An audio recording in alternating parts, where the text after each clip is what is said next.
Arsenal 4, PSV Eindhoven 0. Yes, people, welcome back to another tactical analysis with my good friend Rami from the Stats Optic. As always, all his socials will be left in the description, including his Twitter and Instagram. We're back with another analysis and we're back with another Arsenal win. I mean, it's like a lucky charm, right? Hey man, this is the intro. The intro is back with another win. That's the title of the show now. That's all I want to know. Let's keep it cooking, man. Let's keep going. So this is our first Champions League tactical analysis. We've done all the Premier League games so far. And as always, the reviews have been brilliant on the channel. So if you are new around here and love Arsenal tactical analysis, make sure you subscribe down below. My road to 5,000 subscribers. Let's get straight into it. So starting with the match report, as we always do. I mean, you look at this, right? 18 shots to 12 shots from PSV, 17 shots from open play, 605 passes. It doesn't look like a 4-0 game, given that PSV had three quarters, two-thirds of the shots that Arsenal had. But let's be honest, the quality of chances Arsenal had in contrast to PSV, it was pretty much one-way traffic. Would you agree with that, Rami?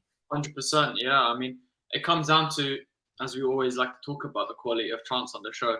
And we always say the threat that they had wasn't as strong as the threat that we had. So I would believe that, the shots, as, 18 to 12, we were more clinical, more lethal around the box.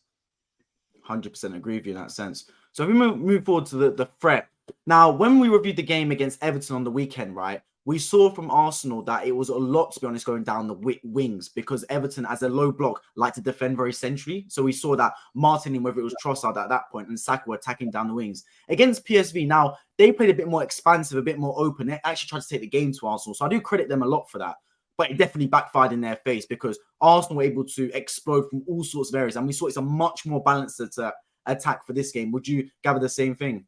100%, yeah. I think they tried to go man-to-man. A lot of it was they wanted to create 1v1 scenarios. So most of the time, we saw that a lot of space was opened up for Arsenal in the midfield quite a lot because they tried to press us high, tried to get us 1v1. And ultimately, it just left us with more dominance because we had the better quality. Maybe a team of a higher quality, like a Man City, like last season at home, I saw that Man City did something similar. And they obviously were able to penetrate us just through the ability that they have with the quality of players, right? So I think PSV were trying something that in theory might have worked, but, in hindsight, we had the better quality and we took the game to them.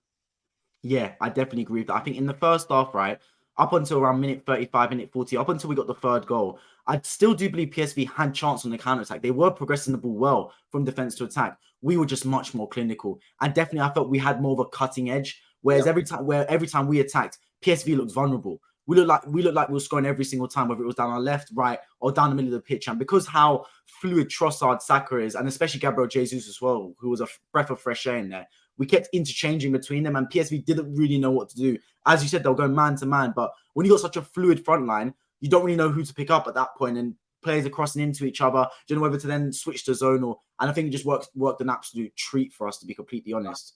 So now let's move on to the heat map. So as you can see from Arsenal, right, in terms of attacking play, very much the central areas where there's a lot of a hotspot in that sense. And PSV, to be fair to them as well, they had a fairly expansive heat map as well. What do you gather from the information here? I mean, look, the touches not too far off each other, I would say. I mean, again, I mentioned this last week about how we will see Arsenal to have more of a balanced heat map because our play has now become more balanced. It was not really more one-sided, is it? So we're seeing threats from both sides. But with the way that PSV tried to press us, we were able to progress the ball into central areas through either playing out from the back with Saliba or from long balls through David Raya. We had the ability to choose and pick where we wanted to play. So a lot of the times when we were 2v1, where PSV had two defenders against Trossard maybe, and Zinchenko hasn't come up yet, we would play the ball into more central areas. So our central areas were used really, really well to progress play and to pick which sides we wanted to play through. So yeah, that's why I'm not surprised with the heat map. Again, it's always different to see how last week we saw so much concentration towards that right hand side compared to this week. But with the different types of teams that we face, we will see different types of different areas of concentration where we can attack the spaces.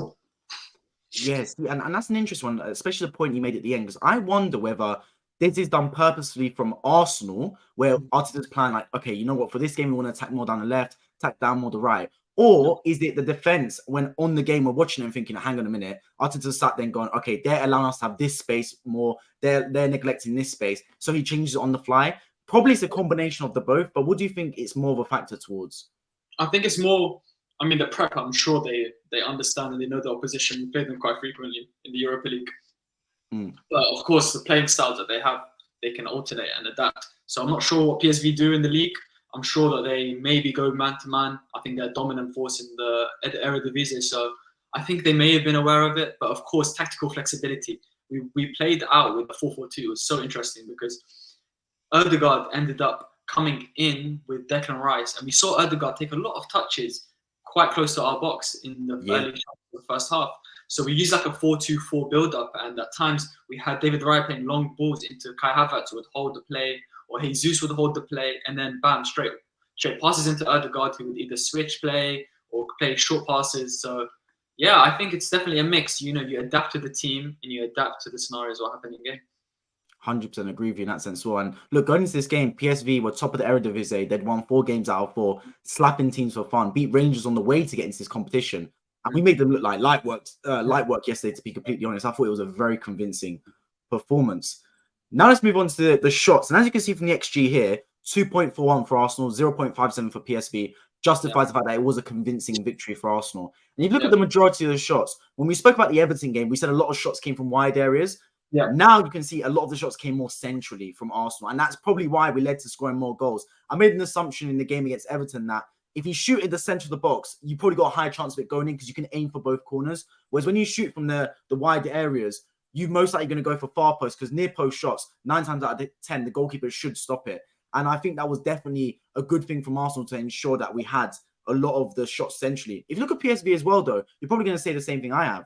They've had a lot of shots as well. This wasn't like it was one-way traffic. They had 12 shots themselves. Is that a case of Ryan making brilliant saves? Is it a case of the defense blocking a lot of things? What did you gather from the shot quality from Arsenal to be able to have so much of a higher XG than PSV, despite the fact that we didn't have loads more shots?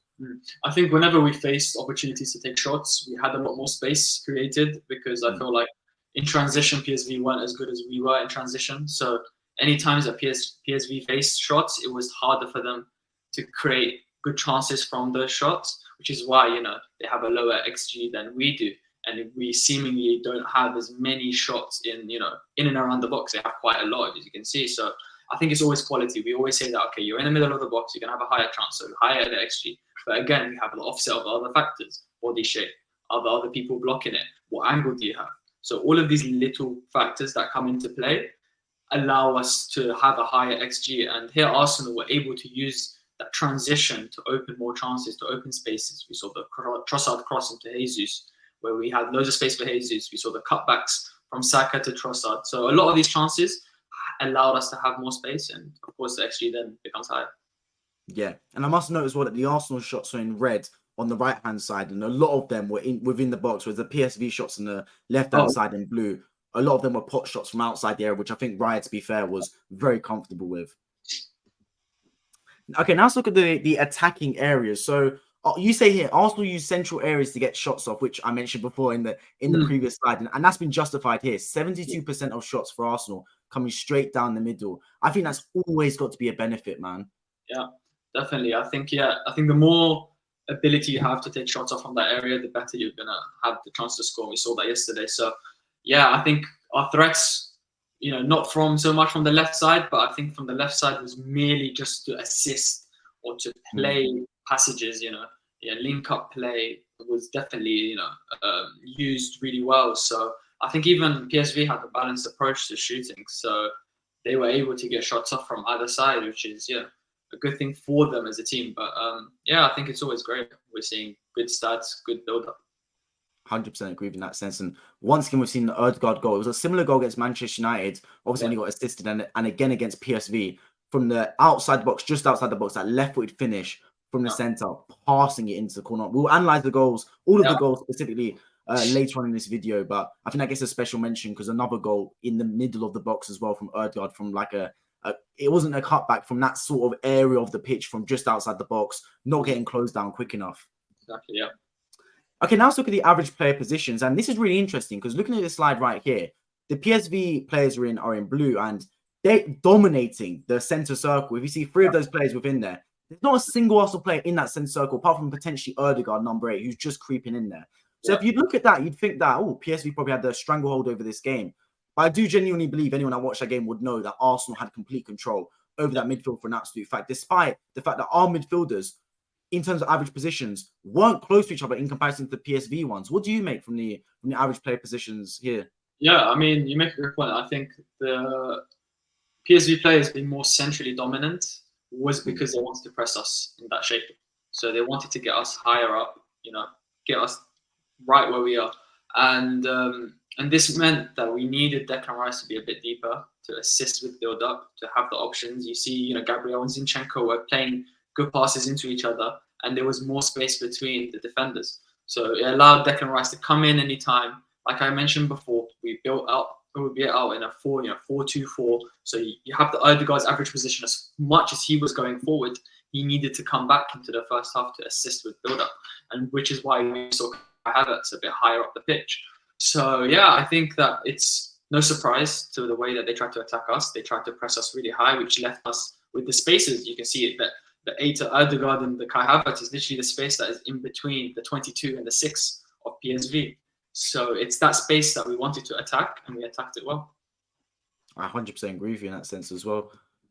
Okay, so now let's get into some of the gameplay moments. I'm sure the ones that everyone is looking forward to. So the first goal here from, sorry, not the first goal here, but the first attack from Arsenal really after 2 minutes. Exploiting the spaces after man-to-man marking. You're right. I think we started this game like a house on fire, attacking them from minute 1. I was interested to see what would the intensity be like, because this is our first Champions League game in 6 years. For a lot of the players on the pitch, it was their first Champions League game ever. And I thought, they're going to start a bit cagey, and they're going to start a bit slow, but not by any stretch of imagination. We were at them from minute 1. And as you can see here, Erdegaard and Saka combining. So do you believe this was a feature of the match? Oh yeah, I think this was the feature. I think that Erdegaard, Saka link up, the understanding they had. I think when Dest was playing as a left back, it's almost as if they wanted to replicate what Dalot did against Saka, which is having a right-footed left back to stop Saka from cutting in. I think Saka's ability to choose to go on the outside or to choose to come on the inside left Dest that many times confused, and you saw in his body shape every now and then where he would, twist one side, Saka would just attack the other side. So, his intelligence, his football IQ at that point, it's really great link up, and it's something that is so hard to defend against. No, 100% agree with you in that sense as well. And I think you're right. I think Saka learned from the Man United game, because I have to be honest, I thought he wasn't non-existent, but I thought he was very much muffled in that game against Manchester United, where Dalot kept him very quiet. Being right-footed left back, you're sitting there thinking, could that be the way to play Saka? One thing I will say that we're blessed with having Trossard and Saka is that both those players are very much both-footed. I mean, you saw Trossard, we're going to analyze his goal later today on his right peg. Against Everton, we analysed on his left foot. And Saka as well, he scored plenty of goals on his right foot. I remember the one against Everton last year, the one against Leeds United last year. Right foot, near post, smashed it. So I think it's such a benefit. Any young player, any young people that are aspiring footballers watching this, I know loads of people saying, I know it's cliche at this point, but genuinely train both feet, because you can trust me, if you're able to attack on both feet like Saka has done on multiple points during this game, it's such a benefit to be able to twist one way and another, because they don't know how to stop you. You just don't want to be predictable like so many players out there. Okay, so let's move on to the first goal then, which is, to be fair, when I first saw the slide before, I thought that was the first goal because of how similar it was. The warning signs were there, but as you saw from this one, Erdegaard takes a shot, it rebounds, and Saka first on the scene. I do have to say, poor defending from Dest and Bella Kotchap as well to not close down from the goalkeeper making a save. But that was the perfect start, don't you think, Rami? Oh, 100%, yeah. Erdegaard, surprisingly, he took the shot. I thought he was going to play Saka in at that point, because Saka had exactly the same run that we just saw in the first slide before. So yeah, I think we exploited the goalkeeper, who wasn't exactly didn't have a strong hand at many of the shots. So we had we knew that from that weakness he had, that we could just exploit that threat. And yeah, Saka, great reaction. Defenders were slow to it, and you have to take the shots that come to you. So yeah, definitely. And I thought this finish as well from Saka. Many said he scuffed it. I don't think he scuffed it. I thought he actually meant to do that, because I think if he hits it cleanly, the keeper's got a good chance of saving it. He's actually very smart with the finish. It wasn't necessarily a chop shot that Ozil's famous for, but it was a very smart finish where it just looped over the keeper, into the side of the net. So I give Saka 100% credit for that one, for an absolute fact. Now moving on to the second goal. So we spoke about it earlier, how we analysed the game against Everton, where Trossard had a fantastic finish on his left-hand side. Yeah. Now today he scored on his right foot. And one thing I'll say here, glaring and obvious, is not enough closing down from the defenders. Now this came from a counter-attack from Arsenal, if I remember correctly, where we actually got it off a PSV attack and we broke very quickly. And this is the thing about clinicality. I'm going to make a statement here, and feel free to disagree, Rami. I think behind Ødegaard and maybe Vieira, Trossard is our best technical player at this football club, where if we've got a shot outside the box, if it's not Ødegaard, I probably want Trossard taking it, where he's got that ability to just arrow it into the corner. And what a finish this was. Yeah, I mean, to back your point up with the Trossard, remember the disallowed goal that he had against Leicester last season, where he pinged it into the top corner from a corner set piece. Yeah. He's a great finisher. I said this last week as well. He's one of the best finishers that we have in the club. And his ability to just take it on his right, on his left, such a skill that is so needed. And yeah, I mean, I would want to big up Jesus in this goal as well, because his reaction to just put himself forward, the defender was coming, and you thought the defender was going to win that duel, but Jesus took the ball, progressed it into Saka, and yeah, when you disrupt the shape of a counter attack, there's a lot of space to be exploited, and Arsenal here, well drilled, well done. No, 100% agree with you. I thought Jesus was fantastic this whole game. Speaking of Gabriel Jesus, his goal. Another one from Trossard as well. Now, I have to big up Trossard on this. This picture doesn't quite show it because it's the goal it's showing. But in the lead up to this goal, Trossard had the ball on the left-hand side. He got played through for a fantastic pass. I believe it was from Gabriel, I believe, where Trossard faked to go inside, then spun in behind and completely bamboozled the defender. Now, he had the ball on the left-hand side on the edge of the box, Trossard, right? And I'm confident saying 90 to 95% of wingers in that position will just flash the ball across the box without looking and go, my job's done, I got the cross in, and hopefully attacker puts in the back in there. But Trossard didn't do that. He slowed down the play. He allowed the players, like you can see in the screenshot here, Saka, Havertz, Ødegaard, and Jesus all in the box. And he specifically picked out the back post where Ødegaard and Jesus were waiting. So I have to big up Trossard for that 100%. And what do you make of the finish, Rami? I thought it was a stone cold from Jesus. Yeah, I think this is exactly what we need. He had a chance in the second half where he should have done the exact same finish, off a couple of touches. I think what Jesus thrives off the most is instinctive shots. He needs to take the shot, and that's it. Any extra touches reduces his chance as well. So XG, it's the whole theory behind XG, you know.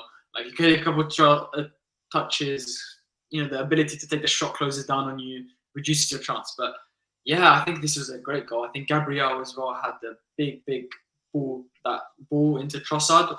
And that I mentioned as well, if Tottenham come with the same high line and they try to press us with that high line, they will expect these long balls from Gabriel, from Ben White, from Rice to go in behind against the high line. And this is how exactly we will exploit, because it's the spaces that they leave in behind and the pace that we have on either wings is what leads to goals like this. 100% agree with you in that sense as well. And I also agree with your earlier point you made about Jesus, where I think in that second half, he just kind of overthought it. I think with Jesus, right, if the ball just comes to him and he just shoots first time without really thinking, it's on like autopilot, you're going to see a top striker in this game. Jesus that is thinking about it too much, he's got too much time, the ball coming to him, and it's not instinctive. I think that's where he starts to overcomplicate it and it gets in his head a little bit. But I'm telling you, if Jesus can reach that 15 goal a season mark and pushing 20 goals, he could be absolutely massive for us, because we are in need of a top striker. I think you agree with me as much as I agree in that sense. But Jesus, we've got him in the meantime. And if he can stay fit and start bagging goals on a consistent basis, it's exactly what we're going to need. Okay, so let's talk about the fourth and final goal. And I think the game was long done by then. But this goal took me through it, Rami, from Ødegaard, because this was absolutely sublime. I call this the Ødegaard's trademark finish now. Edge of the box, hit right through it. And he uses great body, his body language was amazing for this shot, because the defender was closing him down, the number 25, I believe. And he uses his, body feints to just take the ball into the space. He sees the space, attacks the space, and then just strikes. And, he knows that the bottom corner is going to be free with his left foot. And yeah, it's a great shot. And I think this is Ødegaard's fine finish, is edge of the box, get him into the corners, he will score. No, 100% agree with you in that sense. Brilliant strike. And the thing about Ødegaard is as well, because I've seen a similar goal like this, the one against Manchester United, which obviously wasn't similar in the sense that that was a cutback. The one against Newcastle last season, And also the shot that the keeper saved in the first half, that was going in the bottom corner as well. Odegaard doesn't lash it. There's a lot of players in this position where they just try and put their foot through it. And yes, that might look like the most aesthetic goal we've ever seen. I remember De Bruyne scoring a goal against Real Madrid in the Champions League last season where he completely thumped it and Courtois was nowhere near it. But with Odegaard, it just seems so effortless. It's like he practices it 1,000 times a day before, and it's just so effortless for him. It's like a bow and arrow just bang straight into the corner when no keeper can save it. So his shot technique is absolutely sublime, and another fantastic finish by him. And I made this point on my live stream yesterday about Odegaard, and I'm sure you'll be able to back me up in this. Ever since Sanchez and Cazorla, Odegaard's the only player since then for me from Arsenal, where when he shoots outside the box, I'm confident it goes in. Whereas another player shoot outside the box, I'm just thinking, get it on target, like test the keeper. Whereas with Odegaard, I'm thinking, this is probably going to go in. It's that type of player. Do you know what I mean? Yeah, definitely. He has that instinct. And you know what it is? Footballers train not to train just to get minutes or get legs in. They train their instinct, is what I like to believe. And in these type of scenarios, this is what all of that instinct comes in. It's just that something you don't think, you know it's going to happen. And with him, it's great confidence. 100% agree with you. Okay, so let's talk through the Raya stats, because this is another topic of hot debate. Those of you that would have watched CBS in America, they were debating the Ramsdale Raya situation. Raya again today, another clean sheet. That's 2 for 2 from him. Now I'm going to come out and say that I would have started Ramsdale in this game, regardless of what the result, because I think it would have been fair to start Ramsdale, given he was the goalkeeper that got us into the Champions League. It's only fair in that respect. But if Raya is going to be Arteta's number one from now till the foreseeable future, I guess it makes sense for him to start. And talk us through the stats today, Rami. First of all, do you believe it was right to start Ramsdale in this game? And secondly, do you believe Raya is going to be the starting goalkeeper for Arsenal for the rest of the season? I mean, look, for me, it's I was in agreement with you. Like I said, I think Ramsdale should have started the game, only because I think now if you're going to have two keepers like this, you're going to put one, in the Champions League, one in the Premier League. But I feel like I have an inkling that we are not going to play Ramsdale for the foreseeable future for now. I think that Raya is going to be our number one. And you know what? It's tough. It's a hard decision. It's something that every player in the squad now has to see as something where your place is not guaranteed and someone can come along and take it from you as quick as that. And we transitioned from Leno to Ramsdale and now Ramsdale to Raya. I think that Raya brings a calmness when you have a player that is a captain of Brentford. And I think the profiles that Arteta goes for is someone that is a leader and is young. And these two things that match up really bring calmness, because when you're able to lead, you have to be calm to present that to the rest of the team. It's a personality trait that you must have. And I think I said this last week, he commands the box well. He brings himself into his body well, and he claims crosses. And I think that's something that Ramsdale lacked, was the ability to come and claim crosses in a tough scenario where there's high pressure, build up from a game. Maybe the game is against us right now. I think Raya right now has that ability to just bring that calmness to the team. And look, he made 4 saves, 2 saves from inside the box, 4 high claims from crosses. 83% accurate passes is a very, very good stat for a goalkeeper. And I think the best stat on here is the long ball stat. Imagine playing 17 long balls and 12 accurate. It is an insane stat. And I think the reason why we moved to Raya was because Ramsdale felt like, the stats showed it, that his long ball accuracy wasn't as great towards the back end of last season. Yeah, 100% agree with you. And the word specifically I'll pick out from what you just said there was the commanding word. I felt comfortable when crosses came in the box. And this is the thing about a goalkeeper, right? I think when a cross comes in the box, the first thing you want to do is clear it. But if you can catch it, even better, because it relieves all pressure. There's not this worrying about second ball and third ball. I thought Ramsdale was really good at clearing the danger, but it would be a punch or it'd be a flap, and he would just kind of focus on getting rid of the ball rather than actually claiming it and relieving all pressure. There's nothing better for defenders than seeing a goalkeeper behind you catch a cross, because job done. Don't have to worry about no second ball. Don't have to put my body on the line again. Everyone can just relax, take some pressure off, and build from there. So I definitely agree with you in that sense, and I think David Raya could be the goalkeeper for Arsenal for years to come. So let's look at David Raya's passes. You spoke about the long passes in particular. So the ones in red are successful. The ones in grey are unsuccessful. I think especially when Kai Havertz moved to the number 9 position, we were seeing David Raya hit Havertz on multiple occasions. Now, if Arsenal do go for a certain someone in January, who I know you're a massive fan of as well, in Ivan Toney, that could be a real feature of Arsenal's game, hitting that number 9 with David Raya. Yeah, definitely. I think the aim for Raya is just the ability to mix up the play. I think he played an amazing ball in the second half for Havertz, where he went around the defenders that were trying, or around the attackers, sorry, that were from PSV that were trying to attack the press us high. And I just saw pinpoint. I was like, I haven't seen this freshness in a while. Like his ability to just mix up short, long, exactly know what to do at the right time. You know, it's really key. You can only train, you can only tell so many instructions till the game starts. And, you know, they press in a certain shape. Okay, now what do you do in this scenario? And his ability to just choose the right thing at the right time, I think it's such an underrated skill to have. And yeah, I mean, look, if we get Ivan Toney, I'm the happiest man on this planet, because he is someone that like I've backed for a long time. And yeah, if we can play long balls into him, it gives us the ability to mix up play. No, 100% agree with you in that sense as well. And it's really interesting because I remember when we first signed Ramsdale, he was making those passes. Yeah. I remember the game against Leicester away from home where he had one of his best games in an Arsenal shirt, where he pinging those balls over to Aubameyang. And I feel like ever since Aubameyang left Arsenal, Ramsdale stopped passing long, really. He stopped kicking those balls out of his feet and he started just reverting to those like short passes and medium passes.